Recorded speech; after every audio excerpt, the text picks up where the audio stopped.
Hello, it's Paul Driscoll here, aka The Drisk from the RGDS podcast. And this is me continuing my series of the Best Game of a Letter Arcade Edition. And this is for the letter X. Wow, nearly through all those letters. And we've got every single letter covered. Not long now. Now, don't forget, you can of course check my playlist, I'll put in the video notes, of all the previous letters up to the letter X. And very soon, hopefully, up to the letter Z, which will be wonderful. And also, consider subscribing to the RGDS podcast channel. It's a relatively new YouTube channel. We're trying to get people more involved with it. And, consider liking and commenting if you are watching there or here. I mean, it really does make a big difference to me, if people reach out and say they're enjoying or say games that perhaps I've missed out or they would have chosen. It's all wonderful to see. But on the RGDS podcast, just quickly, we do have stacks of additional content for you, including video versions, finally, of our audio podcast. Now, as I say, we don't get many views at the moment on them, probably about 1% of what we do on our audio podcast, but it's wonderful if people do sort of give a listen to and watch, because I think it really elevates our audio podcast still further. Anyway, let's go back to the show itself. And this is a series where I imagine per letter on a system, if I could only choose 5 games of that letter for the arcade, what would they be? So I'm not coming at it from the most historically important or most beloved by most people, but 5 games, what would I choose personally for me if all others disappeared? Then of course I'll give loads of honourable mentions for the games that didn't make my top 5 but are definitely worthy of a mention and worthy of your time to give a try to. As I mentioned before, this is really just a bit of fun and really an excuse to highlight some awesome games to try next time you're on your fully loaded emulator device wondering what to play. Now, hopefully, there may be ones here new to you or ones that you may have forgotten about and not played for an age. And that's what it's all about. It's to encourage you to play through some of these games yourself and re-experience these arcade gems. Now, as I mentioned, we're on the letter X, and it's a small letter, but it does have some absolute bangers and probably more than you would think. So sit back and let me take you through my personal top 5 choices for the letter X. So let's begin with my 5th choice. And after much chopping and changing, I decided on Capcom's 1994 fighter called X-Men Children of the Atom. Made by the team who had made the Street Fighter 2 games, but they expanded out with more licensed product, and this allowed you to finally play with up to 6 X-Men heroes such as Wolverine, Storm, Cyclops, Colossus, Iceman and Psylocke, and you'd be up against villains that you could choose such as Magneto, Juggernaut, Omega Red, Sentinel, Silver Samurai and Spiral. It even had as a unlockable Akuma, who is from Super Street Fighter 2 Turbo, as a secret unlockable player. Now, I could have chosen many of the X-Men arcade games as they're all great in their own way, but I decided for memory's sake this was the one I would choose, because I remember getting this on my Sega Saturn at the home and playing it to death. It was just so wonderful to see these X-Men characters so lovingly redrawn and depicted. They looked like the real deal.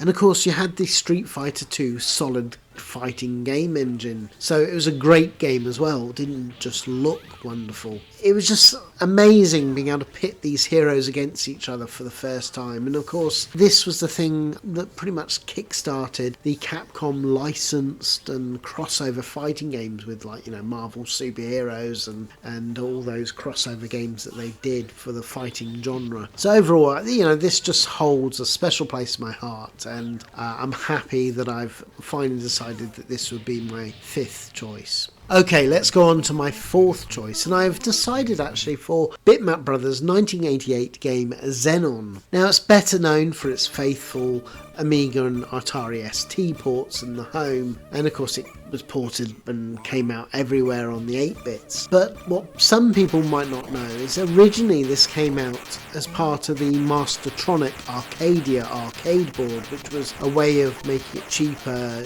You know, you could have the same arcade board and you could upload software to it. Now, the Arcadia's arcade system was essentially an Amiga with slightly more RAM that was under the hood, and of course that meant it was very easy to transfer and bring to the home. Unfortunately, if I'm honest, most of the games of the Mastertronic Arcadia arcade board system were pretty naff, and this was probably one of the best games that was released for the platform. Now, the game has you control a ship that you can turn at any point with a single fire button from a flying ship to a ground craft. So there's a lot of tactics of which time you're going to be flying, which time you're going to be on the ground, and you need to do both to negotiate the terrain. And the idea is you must blast your way through the enemies, and it's really impressive for the day. The Bitmap Brothers' first game as well that they released under the name Bitmap Brothers at least, and it was just so much fun. And going back today, you can see why it would have struggled against the other arcade games released at the same time, but also why it was such a hit in the home computer markets. Certainly a game that I will always go back to. Right, let's look at my third choice, and I've gone for the game Zained Selena. It was released in 1986 by Technos. It was known as Soldier of Light in the UK, that's probably how most of us will know it, but it was also called Solar Warrior in the US. It's an impressive run and gun shooter with lots of variety. I mean, I love the fact, you know, you land on a planet of your choosing and blast your way through to the end. And that's what's great, is that you could choose whichever order you want to do the planets, and there's so much variety. You know, 1 minute you're on a volcano planet, the next you're on a frozen wasteland, the next you're in a jungle, and I just never tire of it. Now, I know the 10 Pence podcast tried this game as one of their choices, and they hated the game when they played it, but personally I think it's all those biscuits that's gone to their head, and I think this is a really good game. This is a huge recommend for me, at least. Now, as I mentioned, the game did see some home ports in Europe with the name Soldier of Light. Spectrum, Commodore 64, Amstrad CPC, they're all reasonably solid, but the Amiga and Atari ST, the 16-bit versions, are really good and hold up pretty well. Right, okay, let's go on to my second choice. What I may have chosen may surprise you. You see, I've gone for Xevious 3DG by Namco, and not the original 1982 Xevious. The 3D version of the game was released in April 1996, developed in 1995, and is a fantastic update to that original shooter with impressive 3D visuals as you blast your way through countless enemies and monsters. Now, many reviewers and people of the time, they found it a little too ugly compared to other games of the time, and they complained that it mixed up the gameplay of the original too much and therefore wasn't being true to that original hit. But you see, for me personally, I'll be honest, I've never really gelled with the original Xevious game. I mean, I appreciate it from a historical standpoint, and I think it's just I'm not very good at the game, that probably my lack of love for it. But consequently, I just find overall this version, the 3DG version, is far more fun, and you know, I enjoy it, and that's why it's my choice of the number 2. Now, it did have a faithful PlayStation port back in the day, and as you can see, it runs on MAME perfectly, as you can see here. So that brings me on to my first choice for the letter X, and could it be anything else? Yes, of course, I've gone for Zybots by Atari, and you know, released in 1987 by the gaming maestro himself, Ed Logg. Yes, he of Asteroid, Centipede, Gauntlet fame, and of course supported by Bob Flanagan, which he collaborated with many of his games. This is a 3D maze game where you must work your way through the corridors and blast all the enemies to get to the lift exit. It's just such a pure joy. I mean, the arcade machine has a unique controller which really elevates it essentially it's a controller joystick, but you can also twist it so you can navigate the maze. So you want to turn right, you twist it to the right. It works so well in the arcades, and it's another one, thankfully, Arcade Club in Bury has it, and it's why I always make a beeline to this as well. But it does work quite well on modern controllers, less so in the older controllers, because of course you've got the shoulder buttons, so you can either map, or usually them pre-mapped if you've got a bought version, the shoulder buttons to do the turning left and right. And it really does work so well. I mean, before you know it, you're strafing and navigating those space station corridors like a champ, taking out all the enemies. And it works really well as a two-player game, because each person can see their own area and go their own direction.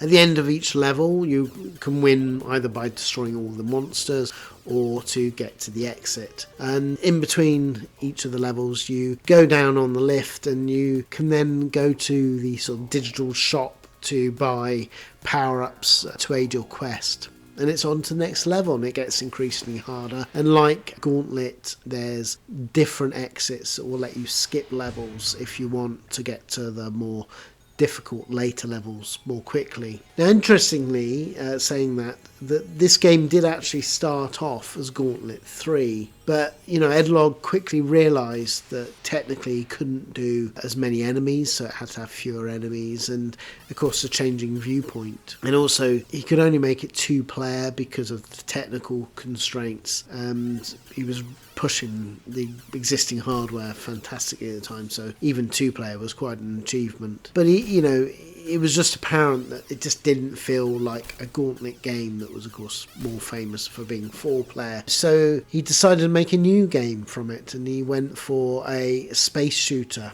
And I'm so glad he did. I mean, as you probably can tell, I'm such a huge fan of this game. I love it in the arcades. It's wonderful that Bury in Arcade Club has it still to play, but thankfully there has been many legitimate ways to get this game in the home. Midway Arcade Treasures 2 on the PS2, Xbox and GameCube has it. Midway Origins on the Xbox 360 and PS3 era, which incidentally you can still buy on the modern Xbox digital store. It's often there for a couple of quid when you get sales. And the Midway Arcade Treasure extended play on the PSP, and they all do fantastic versions of it, but MAME, as you can see here, runs it perfectly. So there you go, that was my top 5 arcade games for the letter X, but I would love in the comments if you could tell me what you would have chosen for the letter X. And also please consider liking and subscribing, particularly to the RGDS podcast channel if you get a chance, because we're really trying to get that YouTube channel going, and it's so difficult.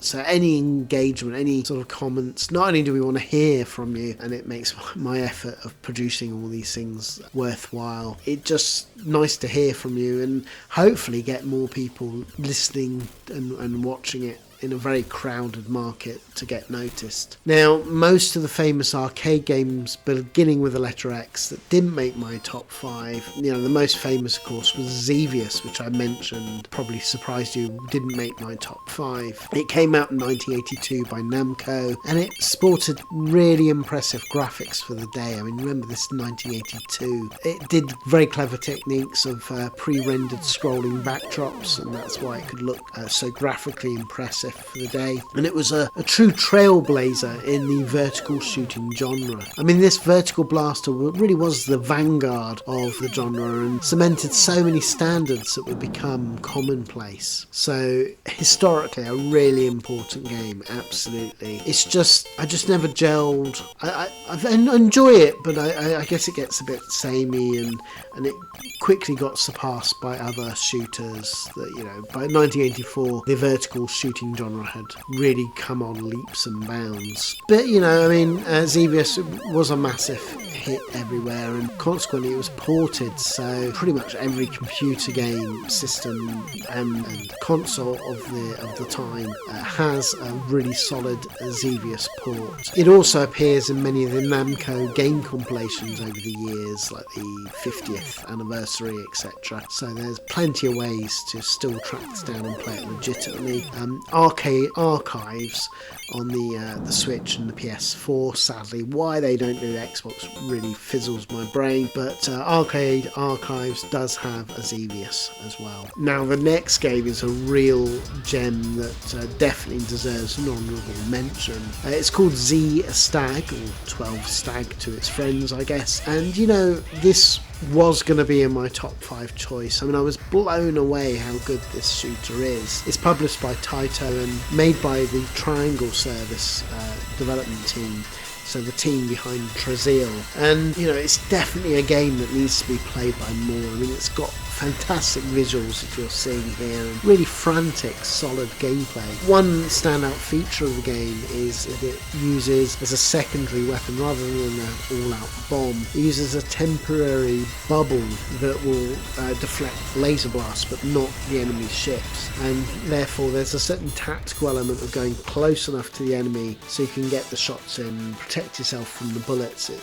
is quite a nice inclusion. It's definitely a game I'm going to spend more time with, and that's why I decided not to make it in my top 5, because I didn't have the nostalgic feels for it yet, but it's definitely one that I can see myself falling in love with, and definitely a worthy inclusion. It needs to be played more. It did see some home ports actually on the PS2 and Xbox 360. Don't know how I missed it back in the day. There's also a PC port called Z Zeal, or 12 Zeal I guess mixing in their Tri-Zeal that they had also done. Of course, you can play it on MAME, as you see here, and it does a fantastic job as well. Now, another solid honourable mention is the fantastic arcade game by Raw Thrills called X Games Snowboarder, released in 2018, so not that long ago. This is a great arcade game, fueled snowboarding and really ramping it up to all the things that Raw Thrills does so well. It has an awesome soundtrack,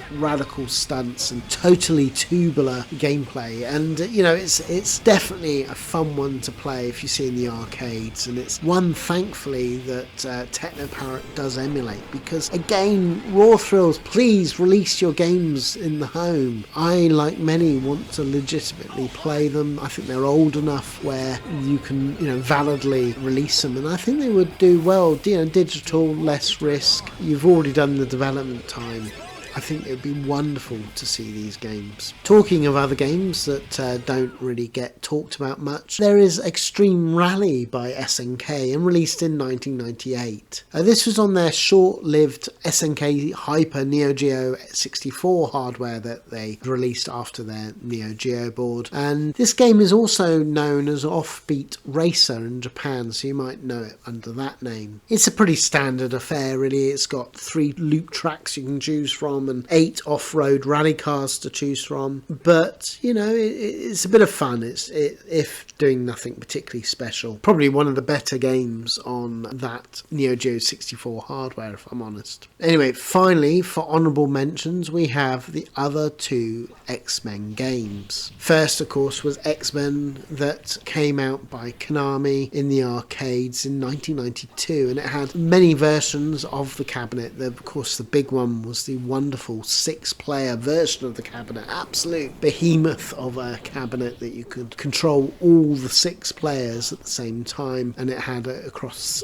3 screens. The characters you can play were Wolverine, Nightcrawler, Storm, Cyclops, Colossus and Dazzler, and they would go through the normal story of up against Magneto's trying to take over the world or whatever it is, and of course his minions such as Mystique and many other classic villains of the day. Now, looking back at it today and playing it today, the game doesn't hold up quite as much as Konami's other licensed efforts like Turtles, Simpsons and Asterix. For me, the characters don't look quite right, particularly the X-Men playable characters. It just lacks variety in the levels and the enemies that you encounter. It just gets boring pretty quick, unlike the other games, which at least keep you interested from the variety that they throw at you. But as I say, the 6-player version is quite a special thing to play, and it is wonderful. It is in Arcade Club in Bury in the UK, so you can play the 6-player version there. Years ago, the game was ported to the 360 and PS3 via the digital store, but sadly, because the licensing isn't available anymore, so sadly the only way to really play this today is MAME, if you want to play it in the home, of course. And finally, we of course have X-Men vs Street Fighter, released by Capcom in 1996. This, I believe, was Capcom's first crossover fighting game. I can't think of anything that came before it, and this was, I guess, the next logical step. I mean, they'd already done X-Men Children of the Atom, which is what I chose, and of course Marvel Superheroes, so it was natural to sort of like cross over X-Men versus Street Fighter as the first stage, and of course they went on to do sort of Marvel versus Capcom and widening it out still further. But in this version of X-Men versus Street Fighter, you could play up to 8 X-Men characters, including Gambit was finally there. I love Gambit. And you could choose from 9 Street Fighters finest as well, and it had all the main ones from Chun-Li and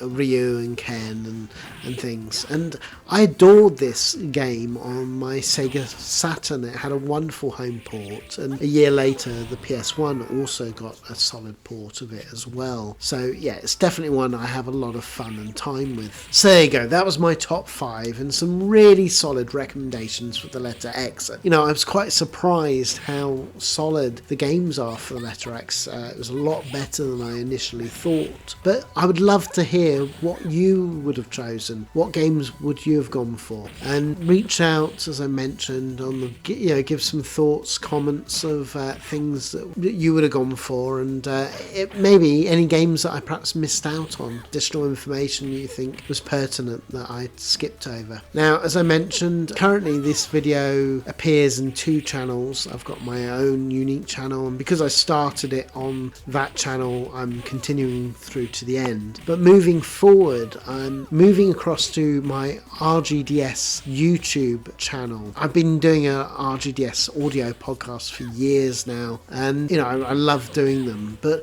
very recently I decided, let's try and give video versions of it, because I think it really elevates. Sometimes it's very difficult to talk about these games, and of course we always make a point of playing these games before we talk about them on the audio podcast, so it was no hardship to sort of put video of our gameplay. And it's difficult to get notice on YouTube, but certainly the feedback that we get from people that do watch them, they really, really love. So I'm very keen to keep it going. But as I mentioned, all my future planned content after I finish this series will go on the RGDS podcast YouTube channel, so please consider subscribing to that as well if you aren't on it already. Of course, it'd be less confusing. And of course the beauty is, on the RGDS audio podcast, one of the reasons I want to do it is because, well, basically I don't want it just about me. It's all about the other hosts, and listeners as well are also uploading onto the YouTube channel, which is also great. Anyway, look out for the next video in the series with the letter Y in the arcades. Now, this is definitely going to be a tough letter to do, but it does have some classic gems in there, so let's look together on the letter Y, which will hopefully be coming out soon. Anyway, I hope you enjoyed, and until next time, keep it retro.